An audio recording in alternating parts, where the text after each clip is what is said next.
আসসালামু আলাইকুম। আজকে তোমাদের সাথে আমি শেয়ার করব বেগুন দিয়ে ছোট মাছ চচ্চড়ি রান্না। আমি শর্টকাটে কিভাবে রান্না করি আজকে তোমাদের সাথে সেটাই শেয়ার করব। প্রথমে মাছগুলো ভালোভাবে পরিষ্কার করে নিয়েছিলাম। তারপরে মাছগুলো একটি কড়াইতে রেখে পেঁয়াজ রসুন বাটা, হলুদ মরিচের গুঁড়ো এবং কাঁচা লঙ্কা দিয়েছিলাম। তারপরে দিয়েছিলাম সরিষার তেল। এটি তোমরা চাইলে সয়াবিন তেল দিয়েও রান্না করতে পারো। এরপরে আমি মাছগুলো ভালোভাবে মিক্স করে দিচ্ছিলাম আস্তে আস্তে নেড়ে, যাতে মশলা সব জায়গায় লেগে যায়।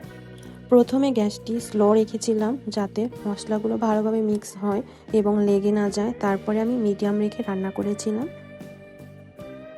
মাছটা যখন ভালো করে কষানো হয়ে গিয়েছিল, এরপরে আমি দিয়ে দিয়েছিলাম আগে থেকে কেটে রাখা বেগুন। এগুলো ছোট ছোট করে রেখেছিলাম, যেহেতু ছোট মাছ তাই এভাবেই কাটি আমি।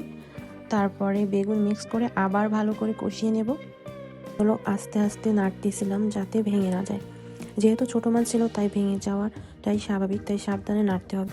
এবং ভালোভাবে কষানো হয়ে গেলে তারপরে অল্প অল্প পানি অ্যাড করব। একসাথে পানি দিব না এবং অল্প অল্প পানি অ্যাড করব যাতে স্বাদটা ভালো হয়। আমি এভাবেই রান্না করি, তাই তোমাদের সাথে শেয়ার করলাম। এখন সিদ্ধ হতে যতটা পানি প্রয়োজন ততটা পানি একসাথে দিয়ে দেব। এরপরে আর কোনো পানি দিব না এবং আমি পুরোটা পানি দিয়ে দিয়েছি, আর কোনো পানির দরকার নেই।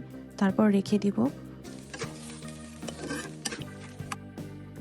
রান্নাটা যখন শেষের দিকে তখন আমি ধনেপাতা দিয়ে দিয়েছিলাম। এই তো আমার আজকের রেসিপি। রান্না শেষ হয়ে গেল ঝটপট। কেমন লাগলো তোমরা অবশ্যই জানাবে এবং ভিডিওটি শেয়ার করবে, লাইক কমেন্ট করবে এবং আমার পেজটি সাবস্ক্রাইব করবে। ধন্যবাদ সবাইকে। আল্লাহ হাফিজ।